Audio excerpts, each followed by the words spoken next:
Welcome back to Mechanical Engineering Made Simple.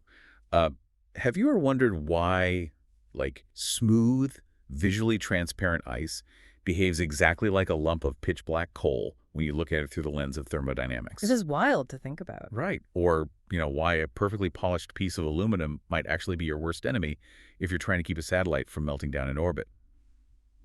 Today, we are turning this deep dive into a complete masterclass in heat transfer fundamentals. Yeah, and we have a really comprehensive stack of sources today, like actual factual engineering texts detailing the thermodynamics, the fluid mechanics, and the material science of all this. Exactly. So if you're prepping for a thermal design review, studying for an exam, or honestly, just wanting to understand how the physical world handles extreme heat, this lesson is going to give you the exact factual knowledge you need. We're going from everyday fluid heat exchangers all the way to the extreme limits of boiling and heat pipes. And, I want to welcome you to the conversation because heat transfer isn't just about knowing things get hot. It's about knowing the rules of how that thermal energy moves, right? We're going to break it down so you can actually engineer these systems. So let's start with the absolute workhorse of the industry. Before we get into the crazy phase changes or vacuums, we need to talk about moving heat from one fluid to another without mixing them. Right, the classic heat exchanger. Yeah. And the best way to visualize this is the double pipe heat exchanger. So picture a small pipe nested right inside a larger pipe. You pump hot fluid through the inner pipe and cold fluid through the outer ring, the annular space. Okay, so the fluids never touch. Heat just moves through the solid metal wall between them. Exactly. But here is the critical design choice. You can run a parallel flow where both fluids enter at the exact same end and flow together, or A counterflow, where they enter at opposite ends and flow towards each other. right, and this brings up a huge question we see from engineers online all the time. When you calculate the heat transfer, people always ask, well, why can't I just take the temperature difference at the inlet, the difference at the outlet, and just, use a simple arithmetic average? Yeah, add them up, divide by 2. It seems so logical. It does, but it's a trap. It will completely ruin your model. The arithmetic average assumes heat transfer drops off in a perfectly straight line, but that's physically impossible. Because the driving force changes. Right. Exactly. Think of it like pressure. When the hot and cold fluids first meet, the temperature gap is huge, so heat rushes across the wall really fast. But as the hot fluid cools and the cold fluid warms, that gap shrinks. And so the rate of heat transfer slows down. Right. It's a nonlinear decay. They converge on a curve. Okay, so using a simple average instead of the real curve is it's like trying to calculate compound interest using a simple interest formula. You're completely ignoring how the rate of change drops off as the values get closer. Oh, that is a perfect analogy. Yes.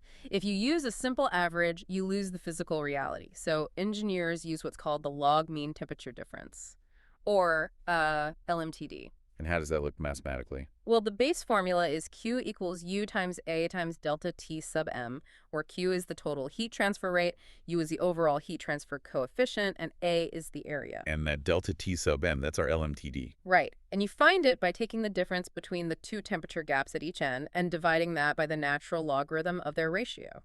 So delta T sub M equals the quantity delta T2 minus delta T1, divided by the natural log of the quantity delta T2 over delta T1. You got it. And the general rule is, if the ratio of the temperature difference at one end is more than twice the difference at the other end, an arithmetic average will cause significant errors. You have to use LMTD. Wow. Okay, but wait, going back to the flow types. If I have the same pipes, why is counterflow considered so much better than parallel flow? It's all about what happens at the exit. In parallel flow, both fluids enter hot and cold and rapidly approach each other. By the time they exit, the driving force is basically dead.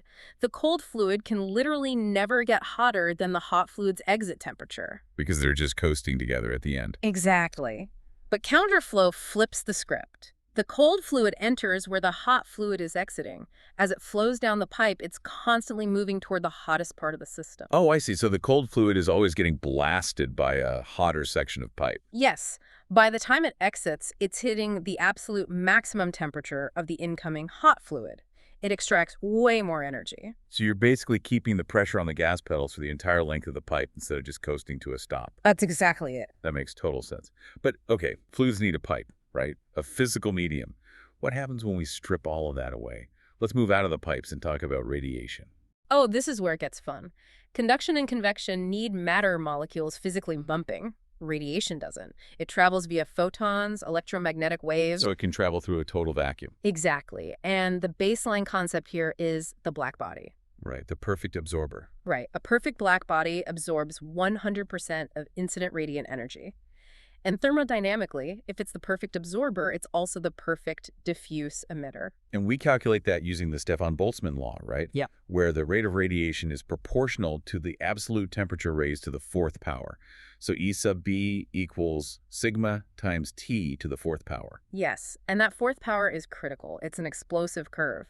If you double the temperature, the radiation doesn't double. It increases by a factor of 16. Wait, 2 to the 4, yeah, 2, 4, 8, 16. Exactly. Triple it, and it's 81 times more energy. Yeah. That's why radiation dominates in jet engines or spacecraft reentry. But a black body is just a theoretical concept. Real materials don't act perfectly like that.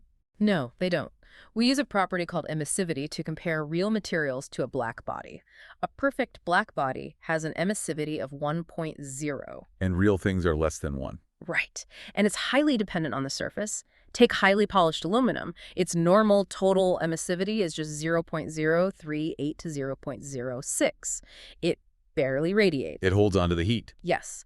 But if it becomes heavily oxidized, that emissivity jumps to 0.2, 0 to 0.33. Oh, wow. So if you're designing a radiator for a satellite, the thickness of an oxide layer could literally mean the difference between electronics surviving or melting. Exactly. Surface texture changes everything. Which brings me to the craziest fact from the sources today. Smooth ice, like clear, cold ice, has an emissivity of 0.966. Yeah, it's incredibly close to a black body. How is that possible? How can cold, transparent ice be a black body, but shiny metal isn't? It's because our eyes trick us. We think of black as a visual color. But thermal radiation, which is mostly in the infrared spectrum, has wavelengths of 0.1 to 100 micrometers. So it's way outside what we can see. Exactly. Ice is transparent to visible light, but its molecular structure absorbs almost all infrared radiation. Metals, though, have free electrons on the surface that reflect both visible and infrared waves. So to a thermal camera, an ice cube looks like a lump of pitch black coal, and metal looks like a mirror.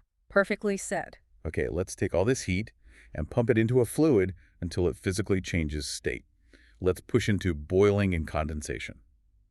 Phase change. This is where you get massive jumps in heat transfer coefficients. But it's also really dangerous. Oh. Like, the big question engineers ask is, what is the critical heat flux and why is it so dangerous? Let's walk through the pool boiling curve to understand it. Imagine a vat of water with a bare electrical heating wire running through it. You turn up the voltage. First, you get free convection boiling.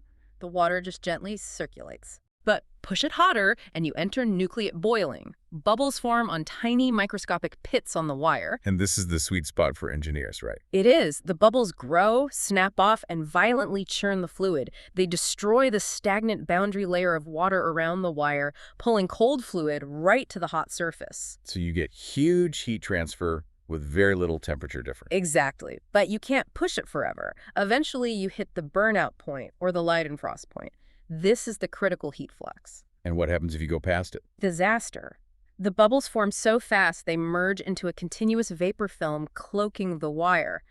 This is film boiling. And since vapor is a terrible conductor compared to liquid, it basically insulates the wire. Right. It's a vapor blanket. The heat transfer plummets, but you're still pumping electrical power into the wire, so the surface temperature spikes instantly. And mathematically, the surface temperature, T sub S, shoots up to equal T sub sat plus delta T sub E. Exactly. That massive temperature spike usually exceeds the melting point of the metal. The wire literally melts or vaporizes. Wow. So that's boiling. What about the other side? Condensation. The sources mention film condensation versus dropwise condensation. Right, when vapor turns back to liquid on a cold surface. And dropwise condensation, like water beating up on a Teflon pan, is way faster, right? Yeah. Like an order of magnitude larger heat transfer. It is, because the droplets roll off and leave bare metal exposed to the vapor. Film condensation wraps the surface in a continuous liquid layer, adding thermal resistance. So why don't we just coat every industrial condenser with Teflon or silicone? Because of practical engineering realities. In harsh industrial environments, those coatings oxidize, foul, or physically wear off. Oh, I see. And when the coating fails, the bare metal wets, and you're instantly back to film condensation. Right. And if you designed your whole plant assuming dropwise efficiency, it suddenly can't dump enough heat, and the plant has to shut down. So conservative designs always assume film condensation. Plan for the worst. Makes sense. Okay, let's tie this all together into what is basically an engineering masterpiece. How do we harness boiling, condensation, and fluid dynamics into a single sealed tube with zero moving parts? You're talking about the heat pipe. Yes, the heat pipe. Let's break down the anatomy of this closed two-phase cycle. So it's a sealed metal tube. Inside you have three regions: the evaporator, where heat comes in and liquid boils; the adiabatic region in the middle, where vapor flows isothermally; and the condenser, where heat is rejected and the vapor turns back to liquid. And it all works together like, well, I always think of it like a mechanical circulatory system. It sweats at one end to absorb the heat, the vapor shoots down the hollow center, condenses at the cold end, and then the capillary wicking structure along the walls pumps the liquid back. Right. Without a single moving part, it relies entirely on capillary action in the wick to pull the liquid back against gravity. But they do have limitations, right? People always ask what actually limits a heat pipe's performance. There are 5 major transport limitations. If you hit any of them, the heat pipe dries out. The first is the capillary limit. Meaning the wick can't pump hard enough. Exactly. The capillary pressure has to overcome the viscous pressure drops of the liquid moving through the tiny pores, plus any hydrostatic pressure from gravity. If it can't, the liquid never makes it back. What's the second one? The viscous limit. At very low temperatures, the vapor pressure is super low. Viscous forces dominate, and the vapor flows like thick syrup. Like trying to suck a milkshake through a tiny straw. Perfectly said. Yeah. Then there's the third, the sonic limit. Wait, sonic, like the speed of sound? Yes. The vapor flows from high pressure at the evaporator to low pressure at the condenser. As density drops, velocity increases. It can actually hit the speed of sound and choke the flow, just like in a converging, diverging nozzle. That's totally wild to think about happening inside, like a laptop cooler. Okay, fourth limit. The entrainment limit. The vapor is shooting down the center, while liquid is creeping back along the walls in the opposite direction.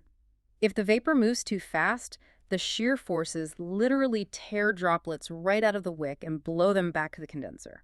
Oh man, so the evaporator just gets starved of liquid. Exactly. It dries out. And the final one is the boiling limit. Let me guess, this ties back to nucleate boiling. You nailed it. If the input heat is too high, you get nucleate boiling deep inside the wicking structure itself. The vapor bubbles get trapped and physically block the liquid from returning. Wow, so designing the wick is this crazy balancing act. It has to be fine enough to pull the liquid, but open enough to prevent boiling blockages. Right. You have to precisely calculate the permeability and effective capillary radius. Yeah. Wrapped screens, packed spheres, grooves. It's a perfect, silent thermodynamic symphony inside a sealed tube. Truly a masterclass. And I want to leave everyone with a final thought to ponder here. We talked a lot about fighting gravity with these capillary forces, but what if you remove gravity entirely? Like in space. Right. Think about the International Space Station. In microgravity, hot fluid doesn't naturally rise. A boiling bubble won't detach and float away. It just sits there and grows until it causes a meltdown. Without gravity, natural convection ceases to exist. Oh, wow. I never thought about that. Yeah, so heat pipes aren't just some neat efficiency trick in orbit. They are the absolute mandatory lifeline for moving thermal energy purely because their capillary pumping forces don't care about gravity. It fundamentally changes how we can survive and explore the stars. Remember, design junkies master the critical few, or the trivial many will master you. If you're leaving this episode with something you didn't arrive with, drop a comment. Takes you a few seconds, but it tells me this workbench is worth keeping open.